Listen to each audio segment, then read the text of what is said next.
नमस्कार दोस्तों, जय श्री राम, जय श्री बागेश्वर धाम सरकार, जय हो श्री बालाजी महाराज की, जय हो श्री सन्यासी बाबा की। तो दोस्तों, आज की वीडियो में हम बात करेंगे मुस्लिम धर्म के बारे में।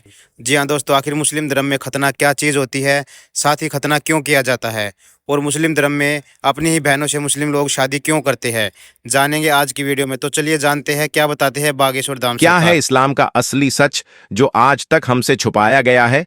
क्या रामायण के अंत से जुड़ी है इस्लाम की शुरुआत? आखिर क्यों करते हैं इस्लाम में भाई बहन आपस में शादी क्यों बनाए गए हैं? इस्लाम में ऐसे बेतुके रीति रिवाज दोस्तों, आज आपको बताएंगे कि आखिर इस्लाम की शुरुआत कैसे हुई। क्यों इस्लाम में मुर्दों को जलाया नहीं जाता? आखिर क्यों इस्लाम धर्म में मांस मदिरा का चलन है? और क्या सच में लोगों की भ्रांतियां सही हैं कि शूर पक्खा ने ही शुक्राचार्य के साथ मक्का और मदीना की स्थापना की थी और वही मुसलमानों की पूर्वज है? तो इस्लाम से जुड़ी हर एक सच्चाई को जानने के लिए यह वीडियो अंत तक जरूर देखिएगा। चलिए वीडियो में आगे बढ़ते हैं। दोस्तों, रामायण में यह कहानी तो सभी ने सुनी होगी कि जब रावण की बहन शूरपक्खा ने श्रीराम को पंचवट्ठी में देखा तो उसने मोहित होकर श्रीराम के सामने विवाह का प्रस्ताव रखा, और जब श्रीराम ने उसका प्रस्ताव ठुकरा दिया तो उसने माता सीता को हानि पहुंचाने की कोशिश की। लेकिन तभी लक्ष्मण जी ने शूरपखा के नाक और कान काट श्री दिए। इसके बाद माता सीता का हरण हुआ, राम और रावण का युद्ध हुआ और संपूर्ण राक्षस कुल का अंत भी हुआ। लेकिन पूरी रामायण में उस वृतांत के बाद शूरपखा कहीं भी दिखाई नहीं दी। तो क्या आप लोगों ने कभी सोचा कि आखिर शूरपखा कहां गई? तो दोस्तों, शास्त्रों की माने तो नाक कान कटने के बाद शूरपखा भयानक लगने लगी थी। इसीलिए रावण और कुल के अंत के बाद वह सबसे छुपती छुपाती खुद को वहां से बचाकर राक्षसों के गुरु शुक्राचार्य जी के पास पहुंची और उन्हीं की शरण में उनके आश्रम में रहने लगी। लेकिन फिर आदि गुरु शुक्राचार्य को यह चिंता सताने लगी कि कहीं राक्षसों का वंश उसके पूरी तरीके से खत्म ना हो जाए। इसीलिए उन्होंने अपने ने आराध्य महादेव की तपस्या की। महादेव ने शुक्राचार्य की तपस्या से प्रसन्न होकर उन्हें वरदान में अपना शिवलिंग दे दिया।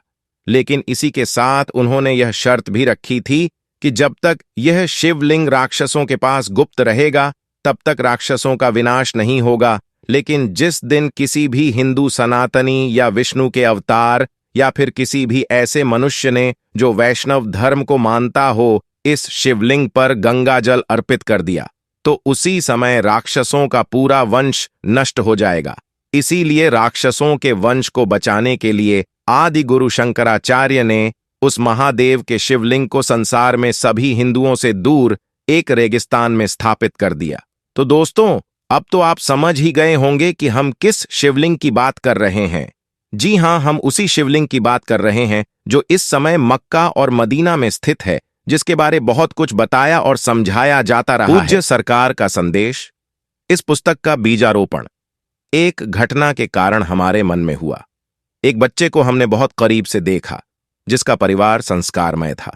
पूरा परिवार बहुत अच्छा था, लेकिन उसके बहक जाने के बाद, दूसरे मजहब में जाने के बाद माता पिता ने रोकर जो घटना बताई, उसके बाद हमारे अंदर गुरु प्रेरणा से एक भाव जागृत हुआ कि उस बच्चे को मिली संगत ने उसका दिमाग बदल दिया। कहीं हमारा सनातन धर्म पूरा न बदल जाए। जब हमने उस बच्चे से पूछा कि सनातन धर्म में क्या कमी है जो तुमने मजहब को बदला, तो वो जवाब नहीं दे पाया। वो बोला कि हमें पता ही नहीं कि सनातन धर्म में विशेषताएं क्या हैं। तब फिर हमारी उससे बात हुई। वर्तमान में जो गुरु प्रेरणा लगी उसको हमने समझाया, बताया, तो भगवत कृपा से वह सनातन की ओर है और बहुत जल्दी ही सनातन धर्म में होगा। इसलिए प्रत्येक पाठक के लिए यह पुस्तक आवश्यक है। उस बच्चे को मिली संगत ने उसके दिमाग को ऐसा बदला जिसने हमारे दिल को झकझोर दिया, और हमें लगा कि हमें पूरे देश के बच्चों को, जो हमारा ही परिवार है, उन्हें कुछ ऐसा सौंपना चाहिए जिससे बच्चों को पता हो कि हमारा सनातन धर्म क्या है। यदि कोई उनसे पूछे तो उसका मुंह तोड़ जवाब होना चाहिए हमारे प्रत्येक सनातनी बच्चे के पास। उन लोगों के लिए मुंह तोड़ जवाब होना चाहिए जो सनातन धर्म के विषय में दुष्प्रचार करते हैं, इसे अन्य मजहबों की तुलना में कमतर बताते हैं। मैं अपने सारे बच्चों को यह पुस्तक सौंप रहा हूं ताकि यह पुस्तक उनको जीवन भर काम आएगी और वे अपनी सनातन संस्कृति को समझ पाएंगे। मेरे बच्चों, वर्तमान परिस्थितियां बहुत विचित्र हैं। भौतिकवाद का युग है। संसाधनों के पीछे व्यक्ति भाग रहा है, साधनों के पीछे भाग रहा है, समाज साधनाहीन होता जा रहा है। ऐसी परिस्थितियों में पाश्चात्य संस्कृति ने हमारे भारत के बच्चों के मन मस्तिष्क को बदल के रख दिया है। आजकल साधन के युग में साधन को पकड़कर धन संपत्ति अमीरी पाकर बच्चे बड़े तो हो रहे हैं, लेकिन संस्कारहीन हो रहे हैं। उनमें न तो प्रेम है, न करुणा है, न शांति है, न मोक्ष की अल हबीबिया और शेखों के देश सऊदी अरब के सबसे घटिया कानून, जिनके बारे में सुनकर आपके रोंगटे खड़े हो जाएंगे, क्योंकि कानून सऊदी अरब को दुनिया का सबसे कट्टर मुस्लिम देश बनाते हैं।